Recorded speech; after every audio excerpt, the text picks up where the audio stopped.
dénk wàllum armée li di mel daal di biral ay kàddu yu am solo yi nga xamante ne jur na ab controverse des réseaux sociaux wala ci biir Sénégal yépp ñu teewlu extrait dikkaat laata yaatal bi. ñun on a l'avantage su ma ko waxee nit ñi ne ma tant on utilise les moyens de l'État on a l'avantage d'avoir les renseignements généraux tekkiwul ne dañ koy jëlal pour suñu biir parti waaye nag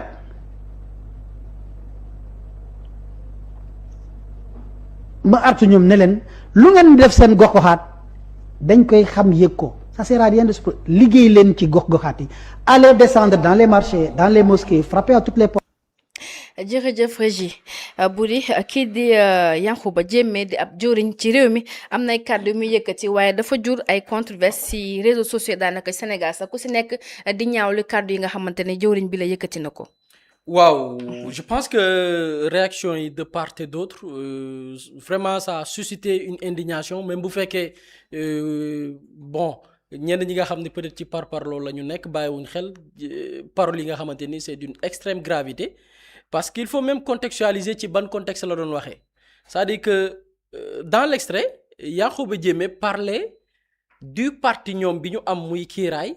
par rapport ak seeni responsables yi nekk ci goxe goxaan yi moom ministre des forces armées ne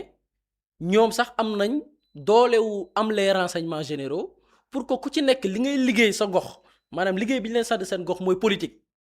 massifié wut ay militants de gauche à droite ñu ne liggéey boobu ñu leen sant ci gox yi ñoom moom dafa mel ni luy artu responsable yi bokk kiiraay ne seeni gox-goxaat xam ne ni liggéey bi ngeen fay def mën nañ leen di leen caytu parce qu'on a les forces de renseignement d'abord lan mooy service de renseignement bari na ay bànqaas Sénégal du benn bànqaas kese mais bari na ay direction yi nga xamante ni Sénégal dañuy saytu li nga xamante ni mooy wàllu renseignement boo jëlee la direction direction au renseignement national lan moo nekk liggéeyam mooy centraliser tout ce qui est sorte de renseignement pour que Sénégal par rapport aux sécurités intérieures ñu mën di anticiper les menaces en termes de renseignement boo jëlee moom ministère bi mu nekk am na beneen service de renseignement bi nekk au niveau de l'armée bi nga xamante ni dafay liggéey sous tutelle ki nga xamante ni mooy SEMGA bi service de renseignement boobu lan mooy liggéeyam tout ce qui peut être attaque militaire tout ce qui peut être menace concerne li nga xamante ni mooy suñu biir réew en termes de stratégie dañ ciy liggéey voilà liggéey bi nga xamante ni moom la ñu sant noo service de renseignement en réalité bu ñu ko doon tëgg mooy liggéey par rapport ñun suñu sécurité suñu réew moment bi nga xam ne man Boury maa ngi nelaw sama kër yow nga koy def pendant que keneen di liggéey ci barabam yi liggéeyee pendant que keneen ak keneen bi ngi def leneen ñoom service de renseignement yi ñoom ñoo ñuy wattul suñu kaaraange ci luñ dul yëg par exemple suñu frontière ak Mali y a des menaces mais kan moo la mën a expliquer ñaata menaces la ñu anticiper jiitu rebelle astaghfirullah terroristes yi par rapport ak seen i gis mais c'est des tas de renseignements am na ci des renseignements yoo xam ni man journaliste ñemewu ma ko wax fii mais les militaires par les services de renseignement liggéey nañ en collaboration avec ñi nga xamante nii ñoo leen di teewal ci ay barab anticiper ay attaques yoo xamante ni nii wala ñenn ci ay terroristes yoo xam ne dañ doon bëgg a dugg Sénégal loolu man du ma ko yëg lan moo ko waral parce que y a les services de renseignement que ce soit militaire que ce soit yi nekk au niveau du ministère de l'intérieur que ce soit au niveau de la police lii mooy seen liggéey maanaam ñun wattu suñu kaaraange ci luñ dul yëg on a un ministre des forces armées il faut le dire très bavard. Il faut oser le dire un ministre des forces armées très bavard bu ma nee bavard mooy da ngay jël ses prédécesseurs Pape Samba daf ko fi souligné woon la fois dernière Macky Sall pourtant nommé na ay ñoñam ministre des forces armées Sidiki Kaba il était très actif ci wàllu politique à Tambacounda et d'ailleurs sa nomination c'était pour conquérir la zone de Tambacounda sur le plan politique mais Sidiki Kaba bi ñu ko nommé ministre des forces armées est-ce que mën nga compter ay interview am li mu def ci ay interview bariwul man gëw ma ni sax li mu def ci ay interview en tant que ministre des forces armées bariwul Oumar Youm ku ne xam na ko day politiqueal Macky Sall ci politique la nekk suba midi soir mais Oumar Youm bi ñu ko jëlee nommé ko ministre des forces armées lu waay mën a wax xëy na mën nga bañ a ànd ak ñoom ci politique mais Oumar Youm a été très discret. Rares sont des sorties Oumar Youm di génn en tant que pourquoi parce que c'est le ministère des forces armées c'est la grande muette pour la première fois de l'histoire de la politique du Sénégal et je pèse bien mes mots histoire politique bu Sénégal nga gis un ministre des forces armées ci niveau bu Yankhoba Diémé man pour man Yankhoba Diémé c'est une calamité institutionnelle c'est une erreur institutionnelle par rapport au choix du profil qui confond les pédales. Pour moi, il n'y a pas plus scandaleux que cette personne à la tête du ministère des Forces armées. Comme ça, je vais vous souligner que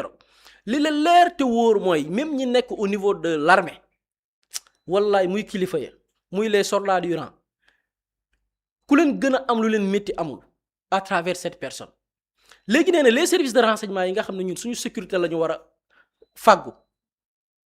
fii chaque jour nga dégg fi ay scandales yoo xamante ni nii à travers un signalement d'un Sénégalais lambda moo ko def et les gens parfois se demandent où sont les services de renseignement. Services de renseignement yi ñu war leen utiliser pour li nga xamante ni mooy la sécurité intérieure pour suñu kaaraange ñun le ministre nous annonce en full HD que suñuy militants yi nekk ci gox-goxaat yi di ñu fa représenter sur le plan politique war a massifier parti bi dañ leen di utiliser pour li nga xamante ni mën nañu xam ni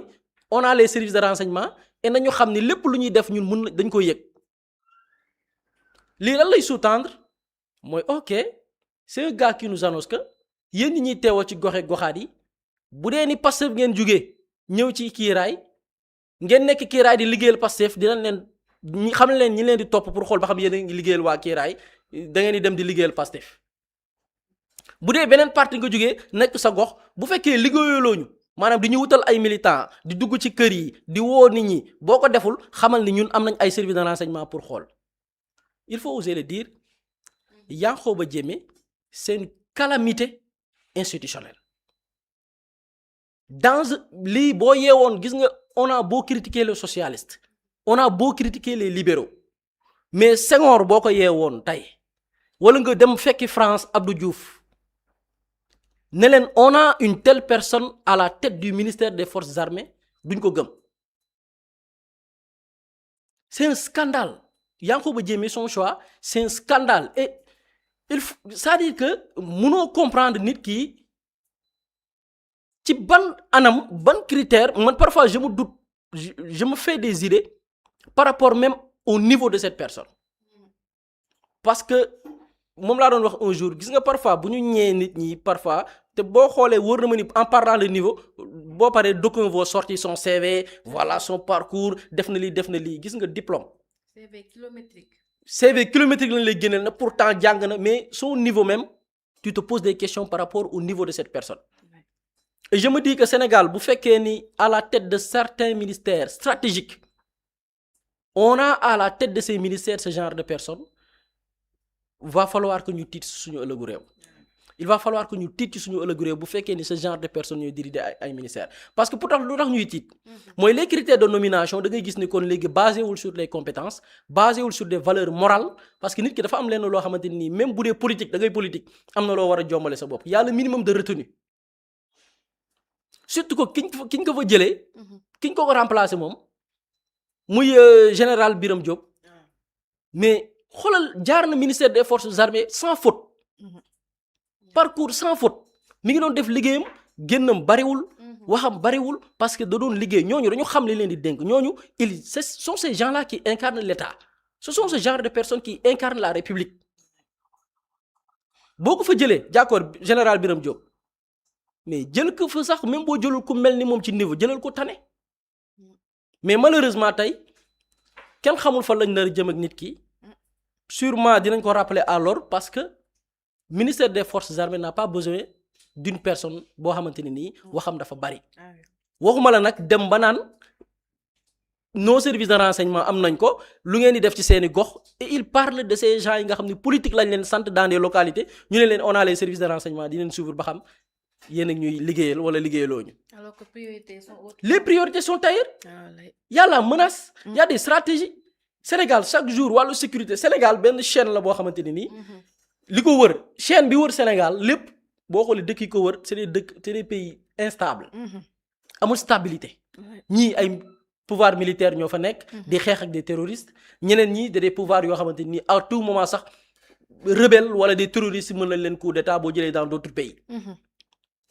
lii la Sénégal di encourir on met à la tête d'un ministère aussi stratégique une personne comme Yankhoba Diémé qui n'a, je le dis, qui n'a ni le niveau, ni carrière bi, et j'ose le dire, ni le parcours pour diriger ce ministère-là. Et sur le plan même probité morale, c'est pas une personne digne de son nom pour diriger ce ministère. Et je pense que kii président daf ko war a dàq. dañ ko war Yankhoba Diémé dañ ko war a dàq, dañ ko war a limoger. parce que kii lii mooy njëlbeen bi rek kii fi mu jëm la yàlla xam doy na. mais pour man bu ma doon caricaturer la personne. Yankhoba Diémé il va falloir définir ko comme une calamité institutionnelle. waaw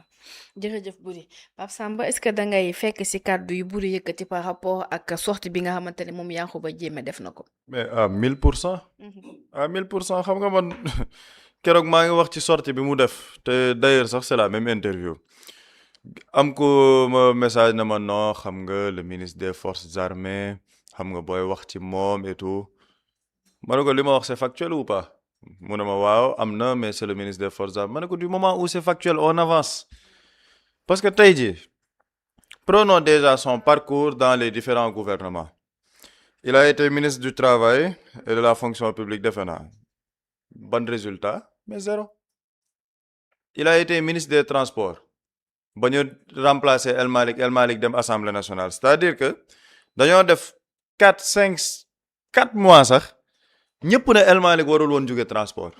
non El Malick vraiment Sonko tooñ nañu parce que mënoon na ko bàyyi au niveau des transports parce que commencé woon na benn liggéey boo xamante ne mu ngi doon joxe ay résultats mais Yankhoba Diémé on ne voit aucun résultat bañ ko joxee transport moment biñ ko joxee transport ba bañ koy yóbbu forces armées lan lañ gis ci transport mais absolument rien la grève des transporteurs il n'a pas été capable moom de gérer la grève des transporteurs. Le Premier ministre avait donné des directions, taxul gérer wul les négociations. Il a fallu que le président s'implique dans la grève des transporteurs. Après ñu ne la ñu ngi def remaniement ministériel, on lui donne le poste de ministre des forces armées. ñu ne léegi loolu fan lañ ko teg normalement ministère sax booy jëlee nit ci benn ministère di ko yóbbu ci beneen ministère c'est parce qu'il a eu à faire des résultats. C'est parce qu'il a eu à montrer sa compétence lijjanti benn ministère bu stratégique nga ne xaaral mu yóbbu ko feneen. Mais dans aucun ministère doone na lu palpable lii mooy résultat yi on lui donne le poste de ministre des forces armées ñu ne ok soit man ma jàpp ni c'est un choix politique parce que day politique ak kii raay ak yooyu donc il faut lui donner un poste de ministère ma ne ok y a pas de souci mais forces armées du ministère bu ñuy caaxaanee ci réew c'est-à-dire que c'est un ministère extrêmement stratégique boo jëlee le général Birame Diop qu'on félicite sax de passage par rapport à sa nomination à la CEDEAO. Le général Birame Diop def na 2 ans dans ce gouvernement man fàttalikuwuma général Birame Diop interview bi mu def à part ses sorties au niveau de l'Assemblée nationale maam interview ci presse média yi nii bu amee de jàpp naa ne rombul benn wala ñaar te est-ce que am na après dinaa vérifier est-ce que am na le général Birame Diop foo ko gisee à l'Assemblée nationale il parle du domaine sécuritaire dans ses voyages il part au Mali il part en Algérie di lijjanti les questions sécuritaires il revient au pays complètement effacé doo ko gis ci lenn fenn nga koy gis mooy dans les cérémonies officielles moom yàlla def nañ sax bañ koy nommer waa armée yi dañ doon kontaan di jubiler parce qu'il avait un passif là-bas boo xamante ni gars yi dañ ne au-delà de la compétence l'aspect humain le caractère humain de la personne mais nga jëlee fa kooku nga xamante ni pendant 2 ans lenn la ñu xam ci moom élégance responsabilité ak le sens de la république nga jëlee fa kooku nga ñëw indil ñu koo xamante ni il te dit nous avons l'avantage d'avoir les renseignements généraux en parlant de ñoom ñi mu bokkal parti ni képp ku nekk looy def sa gox-goxaat dañ koy yëg donc aller à la base massifier leen dem leen wax ak nit ñi mais c'est un scandale. Un ministre des forces armées boo xamante ne les renseignements généraux pour lan la pour politique c'est-à-dire que ñun suñuy renseignements généraux war ñu servir par rapport à la sécurité intérieure war ñu servir par rapport à la frontière les conflits yi nga xamante ni ça rôde autour du Sénégal aujourd'hui Sénégal gars am na ñu bëgg expression boobu sax naan le Sénégal est entouré par une ceinture de feu c'est-à-dire que loolu noonu yëpp te ñun suñuy renseignements généraux c'est-à-dire que man maa ngi doog a dégg sax un ministre des forces armées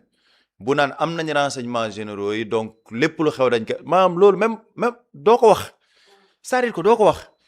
parce que les RG en général ça ils se font c'est pas en général ça les RG sont très discrets ils se fondent dans la masse. C'est un mythe maanaam RG yi sax c'est même un mythe parce que tout ce que l'armée fait dañ koy def dans le silence. C'est pas pour rien qu'on parle de la grande muette. Et les Sénégalais sont profondément attachés à leur armée. Ils sont profondément attachés à leurs soldats parce que xam nañ ne ñu ngi def liggéey bu am solo. boo xoolee période de manifestation yi sax na gars yi demaat xooli image yi à chaque fois qu'il y a une manifestation bis ba armée bi génnee les Sénégalais dañuy bàyyi manifestation bi di communier avec l'armée parce que les Sénégalais ont cet attachement avec leur armée. Mais tu vois un ministre des forces armées qui vient moom diggante bañ ko nommé ministre des forces armées léegi je pense que def na au moins 4 sorties médiatiques minimum di wax ci lan politique. waaw ñun kiiraay lii Pastef man lii Bignona lii le Pastef est devenu fort au niveau de Bignona ndax liggéey bi mu ci def c'est-à-dire que forces armées lañ la dénk il faut être moins bavard. C'est la première fois man dama koy waxaat c'est la première fois de l'histoire politique au Sénégal ñu am un ministre des forces armées bu mel ni Yankoba Diémé musul am. C'est-à-dire que musul am APR waxal leen lu nekk Omar Youm n'a jamais été comme ça. Sidiki Kaba n'a jamais été comme ça. C'est la première fois de l'histoire ñu am un ministre des forces armées aussi bavard. Un ministre des forces armées ne doit pas être aussi bavard. Déjà un ministre tout court bu ñu dénk yenn secteurs yu stratégiques yi sa génn warul bëri waxuma la ak nag ñu jox la forces armées mais li ci gën a extraordinaire moom mooy il utilise son poste de ministre des forces armées pour ay relents politiques. ñun on a les renseignements généraux man sama xel na ma bu fekkee ni yow say renseignements généraux da nga koy utiliser ci say propres frères de parti mais qu'en est-il des opposants qu'en est-il de tes adversaires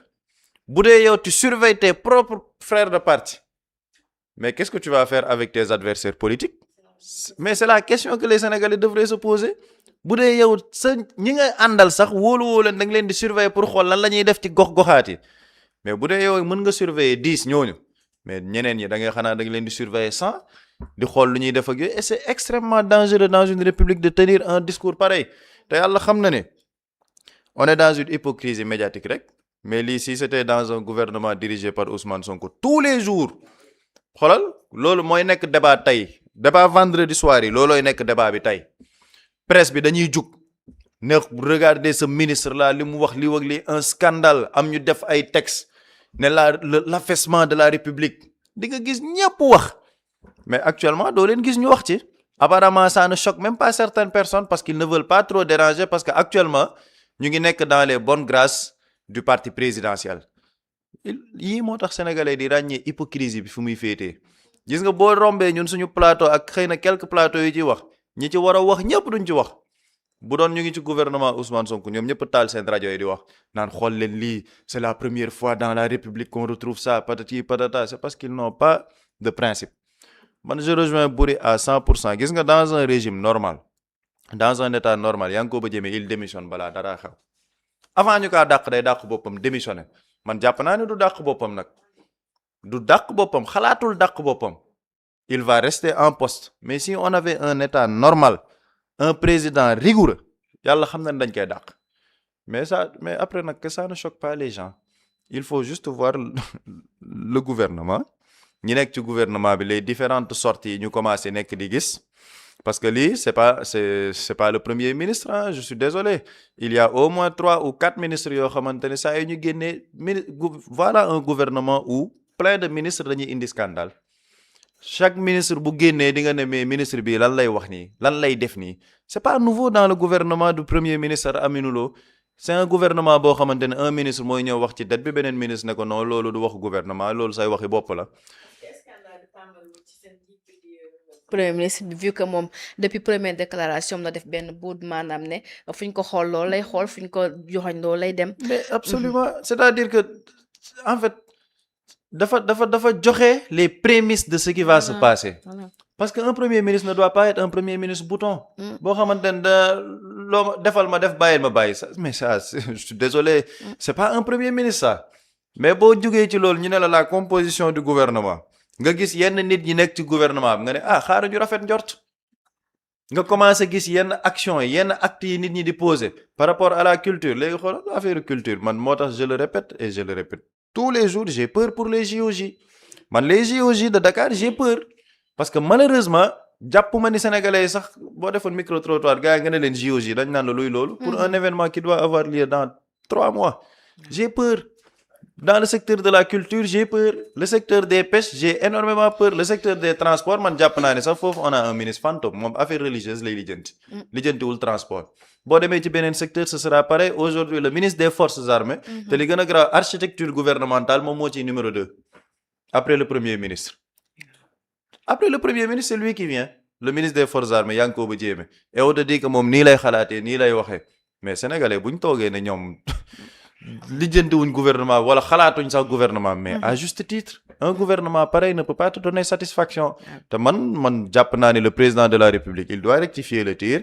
def un remaniement ministériel affaire yi buñ jàllee il doit faire un remaniement ministériel parce qu'on ne peut pas continuer avec un gouvernement pareil c'est-à-dire que c'est même pas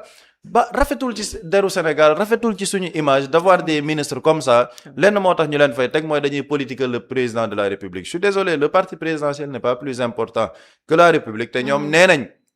kiiraay mooy parapluie république bi mais s'ils sont vraiment le parapluie de la république am na yenn nit yoo xam ne il faut les écarter pour l'intérêt de la république et je pense que pour l'intérêt de la république une personne comme Yankhoba Diémé ne doit jamais être ministre des forces armées parce que je rejoins Boury c'est une calamité. jërëjëf Pape Samba Boury benn question bu mujj rek est-ce que fu mu toll nii priorité politique yi primé wul ci kaw priorité sénégalaise yi. mais effectivement parce que boo dégloo li nga xamante ni mooy sa sortie c'est purement politique pardon maa ngi jégalu et pourquoi c'est purement politique mooy gis nga moo tax parfois teg nit ka yayoo postam baax parce que gis nga boo jëlee koo xamante ni li gën a bon mooy nit koo xam ne dañ ko teg loo xam ne daf ko jomb jëlal ma rek ba ci alal ki nga xam ne alal daf ko jomb bu amee alal da ngay gis ne alal ji du pour kii warul am alal parce que alal ji day dem ba nekk ko prendre le dessus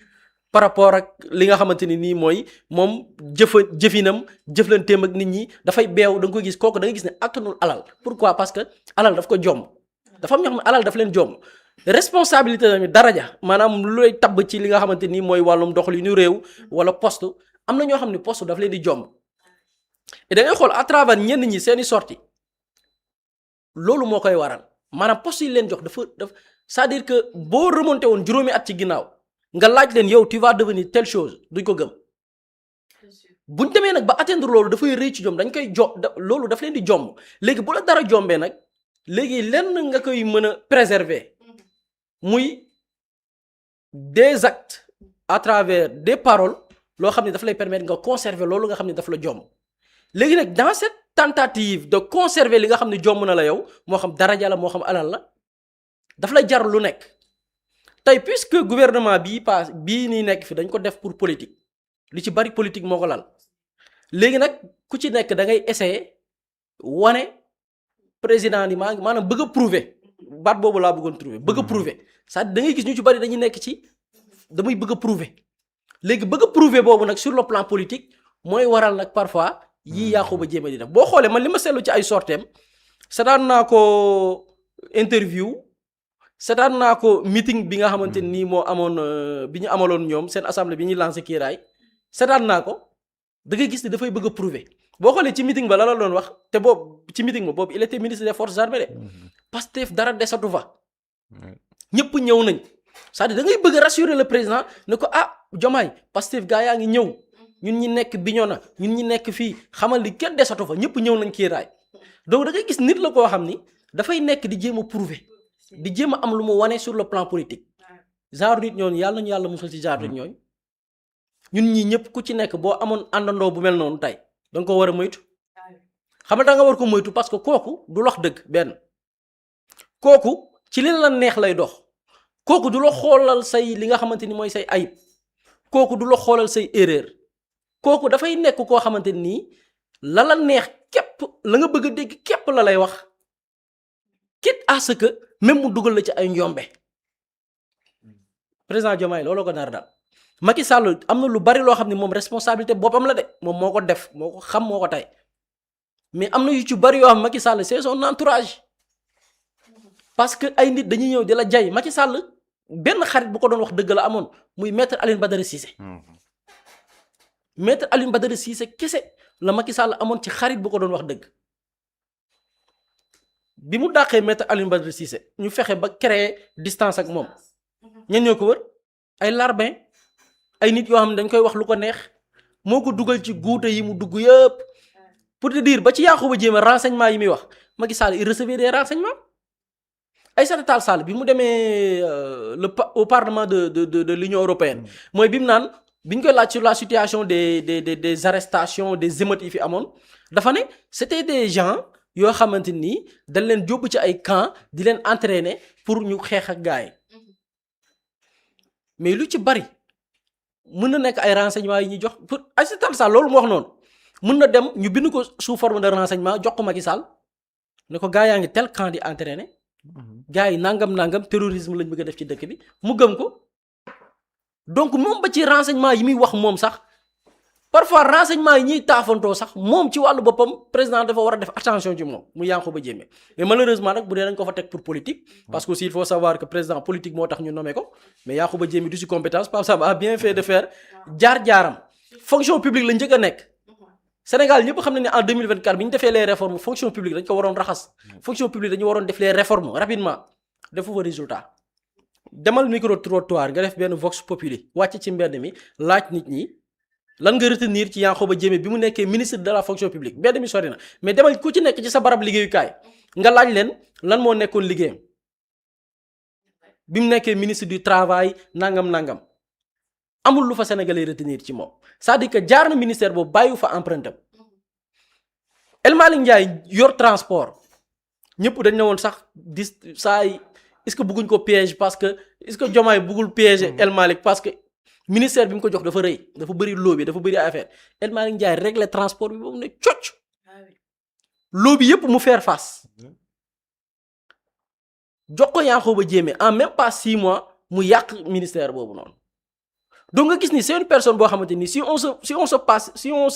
on faisait référence à son parcours ou bien à son expérience ministérielle duñ ko nommer dara direction sax waru ko jiite léegi kooku nag buñ ko propulser nag yóbbu ko nag ci Pape Samba parce que hiérarchie bi nu ñu hiérarchiser li nga xam ni mooy les ministères yóbbu ko ci 2e ministère bi gën a kawe mais kooku loolu dafa rëy ci moom daf ko jomb maanaam poste bi da koo jomb moom li ko poste bi jomb nag day nekk di prouver pour conserver ce poste là et jàpp na ni wax lu neex président la te gis nga booy wut lu neex moo lay dugal ci njombe mooy waral njombe pareegul tant que mi ngi génne di wax dina du jóg ci ay njombe. Est-ce que jotul aussi mu wàññi génn di vu que sorti yëpp ay bout di lay créer après. mais du ko wàññi parce que day politique. du ko wàññi parce que day politique. C'est dommage. du ko wàññi parce que foog mu prouver foog mu jéem a prouver benn genre loyauté. wala gëm service mu jëm ko prouver président day bëgg moom day instant yi dafa nekk ci bëgg a woon Diomaye ne ma ci sa allié fidèle yi laa bokk. li nga ma dénk maa nga ci. waaw te parfois xoolal defal ma attention ci nit kuy xër trop. ci tresser des lauriers nit kuy xër trop ci jéem a prouver nit que dama la genre koo xamoo genre yooyu ñan la mooy ñoo xam ne li ñuy def gëmuñu ko de mais pour prouver ko dañuy ëppal. léegi ci ëppal boobu nag lañ ciy jublu mooy bëgg a prouver loyauté bi bëgg a prouver ni yow laa gëm mais boo ibbi woon seen xol yi la ñuy def gëmuñu ko mais comme que gëmuñu ko seen biir xol par des actes dañuy bëgg a ëppal pour nit ñi jàpp ni dañu gëm président wala dañu jëm kiiraay gëmuñu ko ci prouver la nekk et malheureusement quand on nomme des gens yoo xamante ni qui n'ont aucune compétence ci li leen dénk ñi nga xamante ni sur le plan éthique et moral boo xoolee man Yankhoba Diémé naw ma ko ci dara du ci waxin du ci doxalin. bu dee ci côté moral taxawul fii def conférence de presse yàq Macky Sall lu mel ni xeme ne Macky Sall lañ ko war a jàpp Macky Sall war a ñëw mu ne wëy Macky Sall dara tënk ko pour mu ñëw Sénégal amul dara lu ko mën na ñëw Sénégal tout tranquille man kooku dinaa ko naw doo kooku c'est des gens yoo xam ni mais saa yi wane nañ seen bopp et c'est des gens yoo xamante ni mais peut-être institution bi leen dénk ngay jox respect mais jëmm yi ci boppam mais c'est des gens yoo xamante ni yow Ramatoulaye mënuñu la tardel 2 secondes sax boo leen gisoon nii c'est des gens que tu veux même pas côtoyer en termes de principe en termes de valeur en termes de morale jikko yu baax et ce qui est dommage mooy Sénégal ay temps gis nga poste ministériel da doon révélo dafa rëyoon mais bu dee dañ fa teg des personnes comme ça ñun ban image ban leçon la ñu bëgg a jox xale yi ban leçon la ñu bëgg a jox la jeune génération yi nga xam ne ñu ngi prétendre à des responsabilités man j'ai l'impression d'assister à une chute morale ci anam gi ñuy gérer réew mi avec des personnes yoo xamante nii mais yàlla xam ne ni dans leur rêve xalaatuñu woon nekk fi ñu nekk et malheureusement tey Sénégal ku yóbbu rafet ci njort waaye avec ces gens là moom li ma waxoon rek avec ces gens moom ku ci am xel xel mu dal da ngaa rafet njort waaye du avec ces gens là. doy na waar en tout cas luy naan luy xeeñ daal neexut fu mu toll nii yàlla baax na jërëjëf Boury ñu jàll ci li nga xamante ne moo di sujet bu njëkk bi di info du jour bés bi tey ñu ante Pape Samba ak xibaar bu ñeel candidature Macky Sall foofu ca poste secrétariat général bu